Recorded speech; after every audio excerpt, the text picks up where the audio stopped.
এই পৃথিবীর সমস্ত অপরাধ হচ্ছে গুনাহ। পৃথিবীর 98% অপরাধ হচ্ছে কি? 2% অপরাধ অথবা 1% অপরাধ হচ্ছে কুফুরি। তুমি 1000 অন্যায়ের নাম নিবা, 999টা হবে গুনাহ। ওর মধ্যে যদি তুমি নামাজ ত্যাগ মানে নামাজ পড়ো না, একটা নাম নাও, তাহলে ওটা হবে কুফুরি। ওটা হবে কি? কুফুরি। আজকে তোমাকে এটা নিয়ে কিছু বলি, কেমন? যে তুমি 1000 অন্যায় করবা, তুমি মুসলমান গুনাহগার। তুমি মুসলমান কি?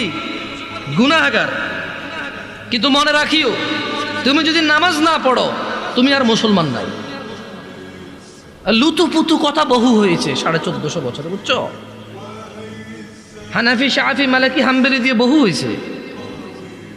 বুকে বাঁধা, নাভির নিচে বাঁধা, আমি নাচতে জোরে বলা নিয়ে বহু ঝগড়া করেছে। এবার বাদ দাও, পদ্ধতিতে যাইও না, পড়ো আগে নামাজ। তোমার পদ্ধতিতে প্রবলেম, তাই না? মানে আমার পদ্ধতির সাথে তোমার পদ্ধতির প্রবলেম, তাই তো? ওকে, এটাকে এক সাইডে রাখো, পড়ো পড়ো পড়ো। আমার নামাজ পড়ার পদ্ধতিতে তোমার আপত্তি, আমার নামাজ পড়ানোর পদ্ধতিতে তোমার আপত্তি, ওকে।